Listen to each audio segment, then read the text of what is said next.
programang ito ay rated SPG. Striktong patnubay at gabay ng magulang ang kailangan. Maaaring may masiselang tema, lengguwahe, karahasan, sexual, horror o droga na hindi angkop sa... Hindi pumunta lang. Ano po nangyari? May nakita tao sa baba. Hindi ko nga alam kung buhay pa siya. Lo? Narito na nga ang ating pakabangan ngayong Lunes sa abot kamay na pangarap. Inakala nga dito ni Zoe na hindi siya isusumbong dito ni Don Pepe at pati na rin itong si Moira. At nagtagumpay na sana itong si Don Pepe na tumakas dito kina Balahadja at Moira. Subalit sa isang pagkakamali ni Don Pepe na nakakuha pala siya ng cellphone dito kay Dax at tumawag dito kay Giselle. At sakto naman na pagkausap dito ni Zoe at dito ni Moira ay narinig mismo ni Zoe na sinasabi ni Don Pepe na ang nagpakidnap sa kanya ay di umano sina Zoe at ito ngang si Moira. At hindi naman masyadong maintindihan dito ni Giselle ang tawag sa kanya ng telepono dahil wala nga signal sa lugar na yon. At hindi malaman ni Giselle kung sino nga ang tumatawag sa kanya. At dito naman na nanggagalaiti sa galit itong si Zoe habang pinapakinggan ang mga sinasabi ni Don Pepe dito nga sa telepono. At hanggang sa lumabas ng kotse itong si Don Pepe dahil gusto niya makatakas dito kay Zoe at hinabol ni Zoe at pilit na kinukuha itong cellphone na hawak nga ngayon ni Don Pepe.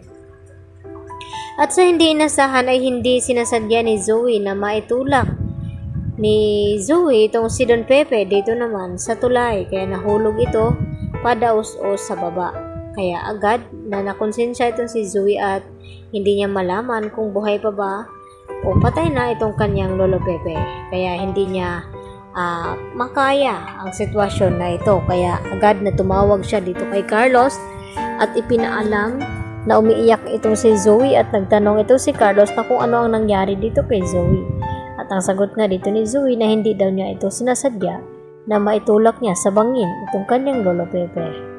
Dahil ililigtas niya sana ito at patatakasin, subalit dahil sa ginawa ng pagsuplong ni Don Pepe dito kina Moira at Zoe ay dito naman na nanggalaiti sa galit itong si Zoe. Samantala, nagtataka na nga ngayon itong si Lynette dito sa ikinikilos ni Carlos Benitez. Lalo na nung tamawag itong si Zoe at tinatawag pang daddy itong si Carlos. Kaya naikwento naman ngayon ni Lynette dito kay Aling Susan. At pati na rin itong si Aling Susan nagulat din sa sinabi dito ni Lynette na bakit naman tatawagin ni Zoe na ama itong si Don Carlos na may ama naman daw siya na itong at walang iba kundi itong si RJ. Samantala, nakatakas naman itong si Balahadja habang pinupunteriya ng mga kapulisan at hinuhuli dahil lang laban nga itong si Balahadja at may baril din siyang hawak. Kaya agad na nagkaputukan ang mga ito. Kaya dito naman ang kumuha ng pagkakataon itong si Balahadja na takasan ang mga pulis na ito. At pati na rin itong si Moira na sa likod nga ito dumaan at hindi nga napansin ng mga kapulisan. At dito nga na sinaliksik ng mga kapulisan ang lugar kung saan baka nandun nakita nila itong si Don Pepe. Subalit tungkod na lamang ang kanilang nakita roon at dinala dito nga sa Apex Hospital at inaabot dito kay Giselle at RJ. At dito na nga na umiyak ng husto itong si Giselle na makita niya ang tungkod ng kanyang pa. At nagulat naman itong si Annalyn na kung bakit maraming tao sa paligid dito sa may tulay. At dito niya nilapitan at nagtanong kung ano daw ang mayroon. At dito naman na sinabi ng matanda na may nakita daw silang nahulog dito sa bangin.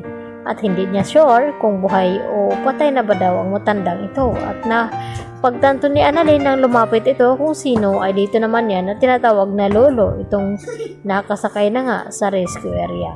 Kaya yan naman ang ating pagkatutukan at abangan ngayong Lunes mga kapuso kung talagang maliligtas pa nga ba ito si Don Pepe o hanggang doon na lang kanyang buhay.